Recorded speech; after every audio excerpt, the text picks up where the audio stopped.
Please, housekeeper. I've invited some celebrity friends, so make sure to entertain them properly." Thus my mother-in-law, who fancies herself a celebrity, declared boldly. She spoke condescendingly, looking down on me. Neither this high-rise apartment nor the tea set my mother-in-law proudly shows off actually belong to her. My sweet, somewhat oblivious husband doesn't seem to notice his mother's hidden intentions. I am exhausted from being manipulated by my mother-in-law's whims and have no choice but to comply. Why is she here? As I brought tea and snacks, the friends my mother-in-law was boasting about started to tremble. While my mother-in-law was confused, we started having fun. She was taken aback by my unexpected identity, and the situation changed dramatically as my husband started to talk calmly. And then, a surprising person delivered a decisive blow to crush my mother-in-law. Such a development was astonishing. Even if I could go back in time and relive this day, I couldn't have predicted it. My name is Teresa Morris, and I am 45 years old. I've been married to my husband, Stanley, for 19 years. We have recently moved into a new high-rise apartment. After settling in from the move, we are enjoying our new life. With our child going to university and moving out, we have moved into a perfectly sized apartment for the two of us. The wonderful high-rise apartment we worked hard to obtain is a quiet, sunny, and comfortable place that meets our expectations.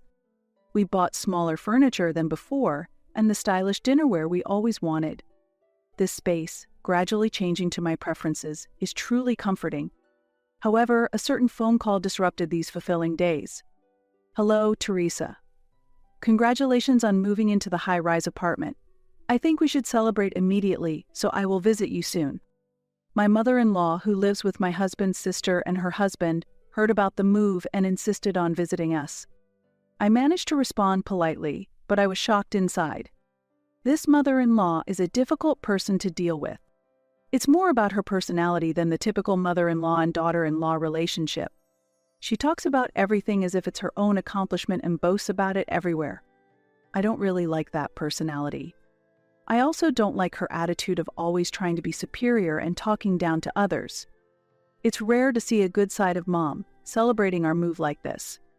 Stanley, being straightforward, seems to believe she is genuinely celebrating. I took a deep breath. If I can just endure for a short while, everything should go smoothly. I waited for my mother-in-law to arrive, hoping everything would go well. Wow, what a lovely apartment. My mother-in-law arrived excited like a child. The entrance of this residence has a system where visitors call residents using an intercom and unlock the door remotely. I was surprised by my mother-in-law's action of moving close to the intercom lens, but it feels good to see someone happy. Just when I thought things might finally go well this time, she suddenly suggested, "Let's have dinner delivered or go out. I'm craving steak." It's 10 a.m. now. It's a bit premature to be discussing dinner plans, although lunch would be more reasonable. It seems my mother-in-law intends to stay here at least until tonight. Hoping she doesn't plan to stay overnight, my expression stiffens with worry. I haven't heard about an overnight stay, so I think she'll leave at a reasonable time. But just in case, she can use the spare bedding for kids.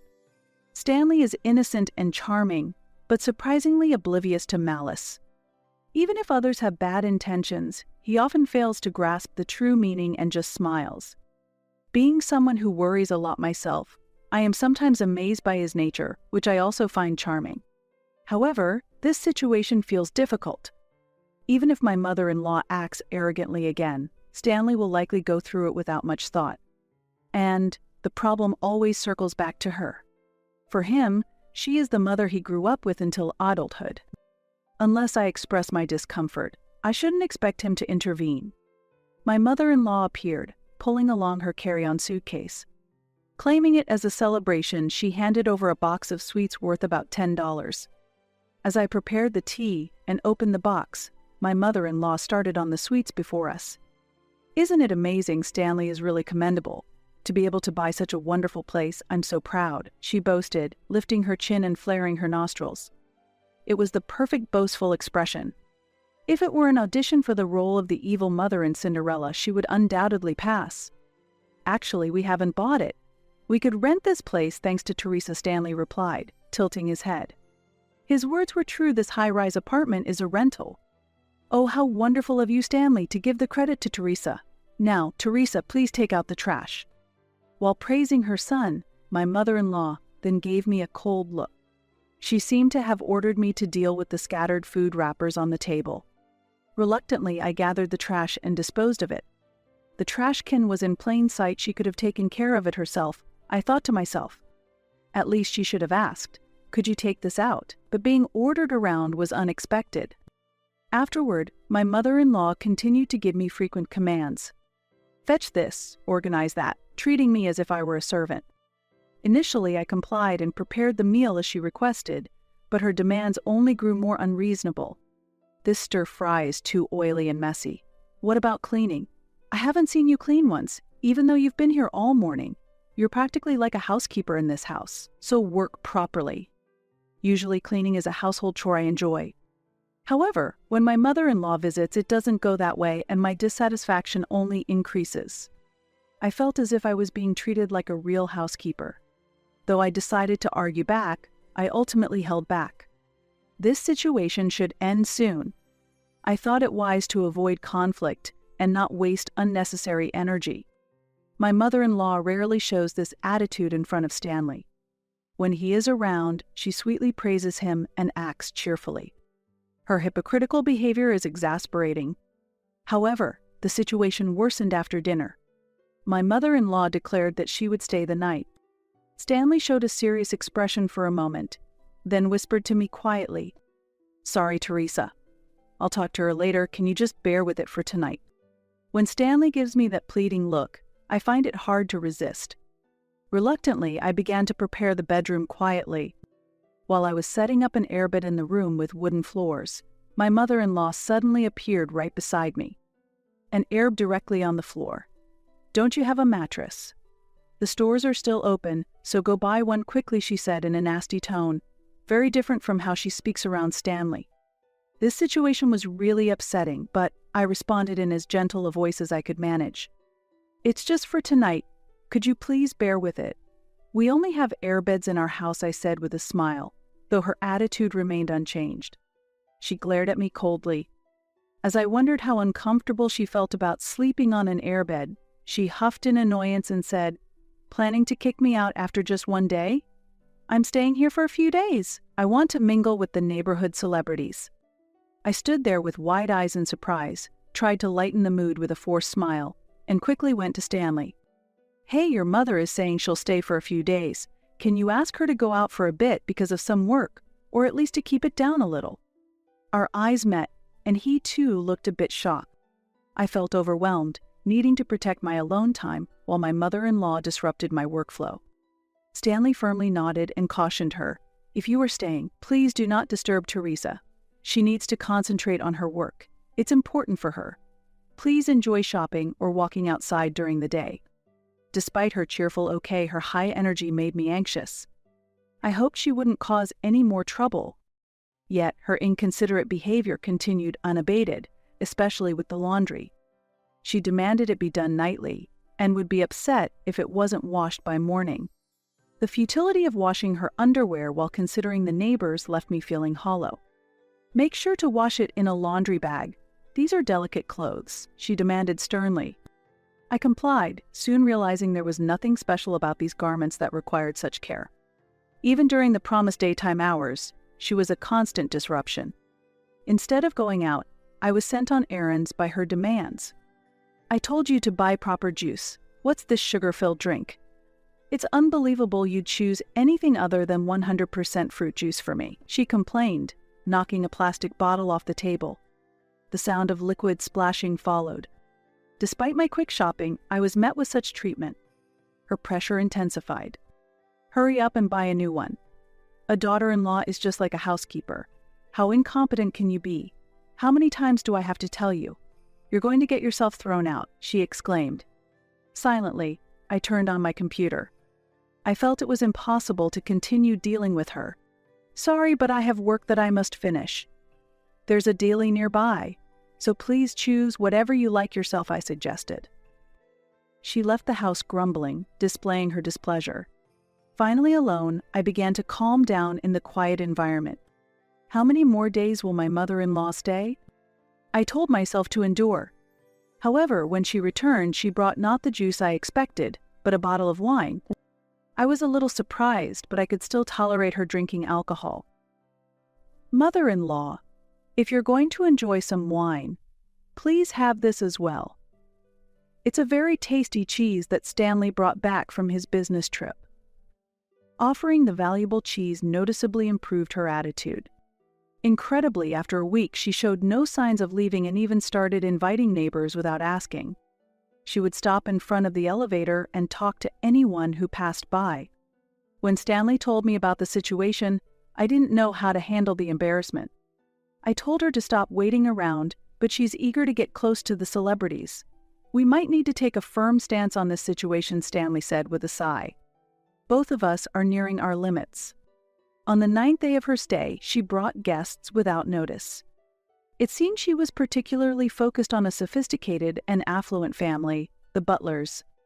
My mother-in-law was especially friendly with Mrs. Butler, walking around arm in arm.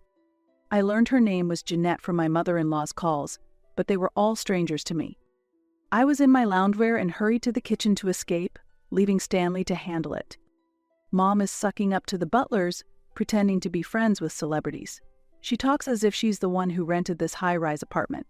I wish she'd be more modest, Stanley said, returning to the kitchen with a slumped shoulder. Moreover, she had declared she was going to throw a party. Why is she here? When I appeared with tea and snacks, Jeanette began to tremble. At that moment, I could see her family also shaking their hands excitedly. My mother-in-law was confused to see her celebrity friend lose color and look shocked. You surprised me. Could it be, Iris?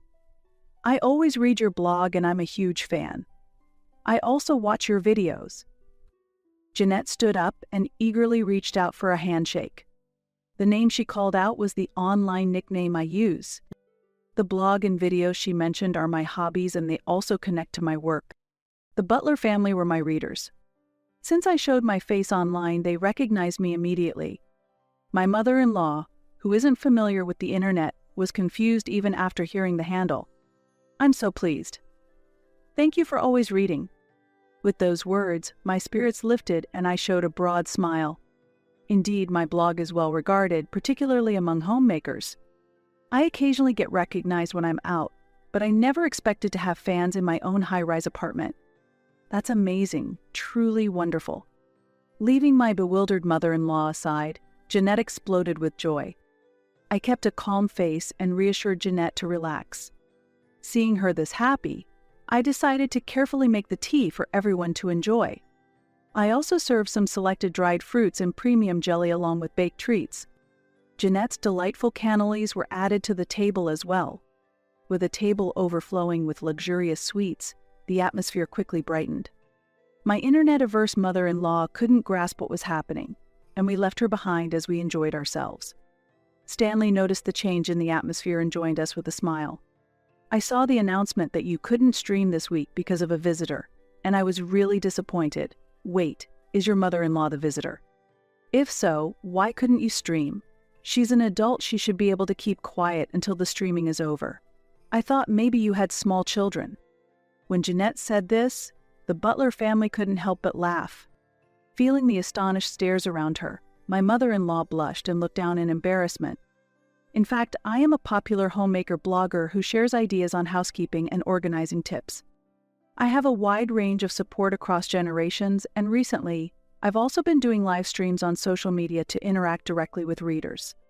Unfortunately, due to my mother-in-law's frequent interruptions, I was unable to conduct the planned live stream. My mother-in-law is quite unfamiliar with digital technology, and it's very unlikely she would stumble upon my social media. Given this, I posted rather modestly and vaguely on social media. I've had a visitor staying over, and it has made it impossible to proceed with the planned streaming. I'm so sorry to everyone who is waiting. My guest needs my assistance, and I'd get scolded otherwise. I didn't mention my mother-in-law by name and made sure to keep the tone light so as not to paint her as the villain completely. However, it's clear what impression Jeanette and others might have from this situation and the post. Next, it was Stanley who spoke. I see the Butler family also reads Teresa's blog. Thank you very much. Please look forward to the book she will soon publish, which will be released by the publishing company I work for." My mother-in-law stared at Stanley in surprise. She was unaware of this discussion. I hadn't told my mother-in-law about this plan either, as she had previously taken my success as a boast and reacted unpleasantly. So I did not mention it this time.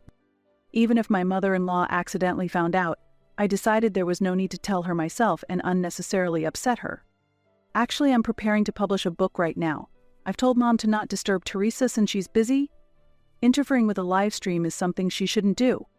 If Teresa's book gets delayed, I'll also be blamed. After all, I'm the person in charge of this project. My mother-in-law murmured a small "e" in surprise. She probably never imagined I was working together with my husband on this. Then, Stanley innocently began talking about my mother-in-law's behavior. Why not include that funny thing Mom said yesterday as a family story in the book, like when she ate the minestrone Teresa made and said, "This ratatouille is sour. It must be spoiled. She really is a natural, isn't she?" The Butler family burst out laughing at that story. I hid a wry smile and remained silent. I felt it wasn't appropriate to laugh. However, Stanley showed no signs of stopping. Just because she's staying in a high-rise apartment, she talks as if she's a celebrity herself. She was just visiting, but kept saying, "I'm a celebrity, so I must indulge," and drank wine. But it was just wine from the deli. Isn't that kind of ordinary? I was debating whether to point that out. I thought about saying it was a somewhat endearing story, but when I saw my mother-in-law's face turning red with anger, I swallowed my words. The story might have been too trivial, as the Butler family's reaction was lukewarm. Jeanette and her family wore subtle smiles and looked back and forth between my husband and my mother-in-law. "Shall we change the subject? Jeanette, I see you're using that tote bag." I switched to another topic. The bag Jeanette was using was one I had designed for a collaboration with a magazine. As we touched on the new topic, Jeanette's face lit up. Yes, the bag designed by Iris is very practical and one of my favorites. The size of the interior pockets is perfect, and it has a sturdy, wide base which makes it extremely convenient. In fact, I have 2 more of the same at home. My mother-in-law was now quiet and didn't say a word. Perhaps she didn't want to make a bad impression on the affluent family she liked. Her silence was actually a relief. The rest of the tea party proceeded in a very harmonious atmosphere. We had just moved to this area and were unfamiliar with the local geography, but the Butler family, having lived here for years, shared many recommendations for shops and scenic places. We exchanged a lot of information and had a meaningful time. Actually, I have other friends who read Iris's blog too. Would you like to join us for a meal next time? Jeanette made a delightful proposal. This might help build a good relationship with our neighbors moving forward. Meanwhile, my mother-in-law glared at me with a face filled with anger and gritted her teeth. It seemed she was upset that I was becoming close with the people she liked to refer to as her celebrity friends. Other people. Are they wealthy? Such people are greedy and should be looked down upon. They have no class anyway, my mother-in-law suddenly erupted in anger. How unbecoming it is to hurl baseless accusations. It was me who was invited, not her, so her interjections are unnecessary. And to speak rudely about the guests she invited, what kind of thinking is that? I understand feeling alienated might make her angry, but largely it's her own doing. I didn't tell her about my blog in advance because I thought it would upset her. Her difficulty with the internet stems from her refusal to learn. If she's not qualified to mingle with the real elite, she should accept that reality. I'm sorry, please don't mind her. The contrast between my actions and my mother-in-law seemed to further highlight her erratic behavior. At that moment, Stanley joined the conversation with a relaxed tone. I don't care much about family backgrounds, but Teresa's lineage is quite renowned. One of your ancestors appeared in a recent drama, didn't he? Yes, the era he lived in is often depicted. When I replied lightly, my mother-in-law looked taken aback, and the Butler family murmured among themselves. I seldom talk about it, but actually one of my ancestors was a notable politician who left a mark on history. However, by the time of my great-grandparents, our family had become commoners. When Stanley mentioned my ancestor, the Butler family nodded with interest. It seems my family name is somewhat known. My mother-in-law, not well versed in history, didn't recognize the name. As I garnered attention, my mother-in-law turned red with anger and began to tremble. This was not embarrassment but anger. About an hour later, the Butler family prepared to leave. Jeanette came up to me and said, "It must be tough, but your husband is as kind and charming as you write about in your blog. Don't let your mother-in-law get to you." I simply replied, "Thank you," and smiled as I saw them off. As the door closed, my mother-in-law's dissatisfaction erupted suddenly. "Don't forget, it's because of Stanley that you can live in this house. The one with the higher income holds the power. You are in a position of being supported, so you should be more humble. Stanley, stop smiling and properly educate your rude wife." Her face twisted in frustration, making her appear older than she actually was. Her shouting was so unpleasant, I worried it could be heard outside the door. At that moment, Stanley confronted her with an unprecedented seriousness. I realized something then. It was the first time my mother-in-law had shown her true nature in front of her son. I strongly hoped that Stanley would stand up for me. "Mom, you're wrong. We can live here thanks to Teresa. I've told you before, all the rent for this house is paid by Teresa.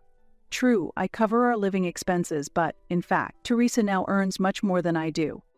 I write a blog and magazine columns, and fortunately I have a steady income. The collaborative products and streaming are going well, bringing in good results. Though freelancing has its instabilities recently, it's a fact that sometimes I earn more than Stanley." The topic was commonplace, but there was an exceptional chill in Stanley's voice and expression. While internally praising him for firmly standing by my side, I also added, "I apologize, I hadn't discussed this with you. I'm truly sorry for earning so much. Moreover, such behavior in front of our guests lacks decorum. It's really unfortunate." I no longer felt the need to force a smile. My mother-in-law was unsettled, her eyes darting around restlessly. Looking up, then down at me, and finally, she sharply turned her gaze to Stanley and raised her voice. "Why are you losing to such a woman? How much do you earn? And what about your father's inheritance? If you include that, surely you must be." Stanley interrupted her. "Father's inheritance? What are you talking about, Mom? You took half of it, and there's hardly anything left of the other half, is there?" Stanley chuckled, but both my mother-in-law and I were left with our mouths agape. I wasn't aware of the specific amount of my father-in-law's estate. I know she received it, but that was my husband's personal asset, and it was not my place to comment. So, even when I heard it was all spent, I didn't know how much it was. Glancing at my mother-in-law's face, I noticed she had gone remarkably pale. I assumed it must have been a significant amount. "When you came to us saying you couldn't pay your losses at the casino and needed help, I paid several times, didn't I? All that money was spent on that. It was money inherited from Dad. But you used it just because it was there. Married couples' assets aren't meant to be used like that."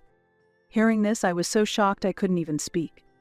I had never imagined my mother-in-law could be so wasteful. Sensing my distress, Stanley continued calmly, "As I just explained, the inheritance is gone, so we can't make any more payments. You'll have to manage on your own from now on." My mother-in-law was astonished. From her reaction, I realized she was still engaging in the same behaviors. Given that my mother-in-law is already in her late 60s, saying, "You still look so young and lovely," might be too sarcastic. "There's nothing to be done, there's no money left. Teresa, say something." I simply shook my head in silence. Disappointed, my mother-in-law left our home. After she was gone, I approached Stanley and asked him to ensure she doesn't visit for a while. Despite her being his mother, Stanley showed understanding without any reluctance and contacted her right away. "What happened this time was too much. You treated Teresa like she was just a housekeeper. And importantly, Mom, don't come to this high-rise apartment anymore. People around us are giving cold stares. I don't want you to embarrass us in our new home." I almost blurted out that I wanted her banned outright, but thinking that her absence would spare us further distress, I swallowed my words. I was relieved that Stanley had communicated it clearly. Additionally, on Stanley's advice, I made a call to a trusted ally. That person is Stanley's older sister, my sister-in-law, Katie. Katie and I get along very well. When I received the news that my mother-in-law was coming to visit, I immediately informed Katie. Katie and her husband currently live with my mother-in-law. After my father-in-law passed away, my mother-in-law, having become alone, asked to move in with them. They agreed since they have a house with spare rooms now that their children have moved out. Katie had asked me to inform her immediately if her mother caused any problems. It seems my mother-in-law had previously caused issues even at Katie's home. She has been telling people that the house she lives in with them is her own, which infuriated her real daughter. Please do not talk about the house my husband and I worked hard for as if it's yours.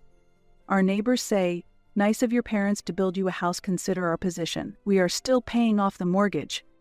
Katie strongly reprimanded her, clearly displeased by her mother's behavior. My mother-in-law has a history of exaggerating how much she sacrificed in raising her children, creating fictional difficult episodes and spreading them around. This has often led to unnecessary embarrassment, and Katie has been feeling frustrated about this for a long time. Katie and her husband bought their house with a 20-year mortgage and are still making payments. It's understandable that they would feel angry about their efforts being misrepresented. If she causes any more problems, we will end this living arrangement. I told her to live on her pension. Thanks for letting us know. If she comes back tonight, it'll be a sleepless night for us. We'll be prepared. True to her word, the next day my mother-in-law was kicked out and came crying to us. She had been carrying the same suitcase since yesterday, wearing the same clothes she had left in the day before. After being scolded by Katie and her husband, she returned to us in the same outfit. When I saw her through the intercom, she looked utterly exhausted, making me wonder if we should at least let her stay for the night. I suggested this to Stanley, but he chuckled and responded, "No way. Mom, didn't I tell you not to come here anymore? Just because Katie kicked you out doesn't change anything. You can't fool us. You just want to get back into our house, right? No, you need to leave." Stanley promptly ended the intercom call without listening to any of her excuses. I was shocked by the scene, grateful yet amazed at Stanley. He was usually so naive and oblivious for the 45 years we'd been together, especially given how busy we were raising our kids. Perhaps the home environment required such obliviousness for anyone to survive. It's unfortunate that even the long years we spent together couldn't improve this, but now, after our children have left home, we are living alone together for the first time in 19 years. It's my turn to re-educate my husband. Since I made that decision 6 months ago, every day has been joyful. As the butlers spread the word, we have been receiving greetings from our neighbors. Some are even checking out my blog and streams, and while it's a bit embarrassing, it's fun to see the community grow. Our home life has stabilized too. Sometimes my husband, like a big child, brings a delightful charm to our household. Though we sometimes feel the loneliness of our children having moved out, our time together as a couple is fulfilling in its own way. Currently, my mother-in-law lives alone in a small apartment. Had she made different choices, she might have been able to spend her twilight years peacefully surrounded by family, but instead she is alone. It seems she can no longer visit the casino she once frequented, as neither my husband nor my sister-in-law, Katie, will be helping her anymore. Those places will not welcome her either. Having time to freely engage in hobbies and work is something I'm grateful for. However, recently I've begun to harbor some suspicions about my husband. It's possible that he isn't just naturally naive, but that some of his actions are calculated. When I questioned Katie about my mother-in-law's whereabouts, which supposedly had been arranged, it was revealed that my husband had arranged her living situation. He didn't provide financial support, but did help with finding her a place to live. The contract included a clause that stated there wouldn't be any contact with her except for hospital visits or a family funeral. I couldn't hide my surprise and confusion upon learning this fact. Katie then deepened the discussion, saying Stanley is actually quite calculating. He may look like an innocent angel on the outside, but inside he's really shrewd. This analogy was so unique I almost missed it, but it's an intriguing notion. When my mother-in-law accumulated debts at the casino in the past, Stanley was furious and immediately started seeking legal advice. Publicly, he claimed it was to keep the family from trouble, but his real goal was to shut down the shop. This new understanding of my husband's character adds a complex layer to how I see him and our relationship moving forward. It appears that he was investigating and reporting illegal activities like providing alcohol to minors. By bringing these issues to light, he aimed for his mother to lose credibility with the establishments and be denied entry. I've never seen this calculating side of my husband. Could it be that he's not really naive but has been pretending all this time? The thought that he might have maintained this act for 19 years is frightening. It might not be an act.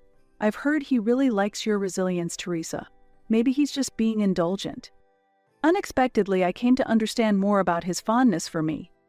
Thinking about it this way, his adorable, sleepy bear-like demeanor might just be him showing affection towards me.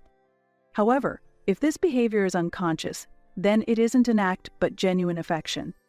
In any case, I look forward to a worry-free life with him from now on. I'm excited to live a future that feels true to myself,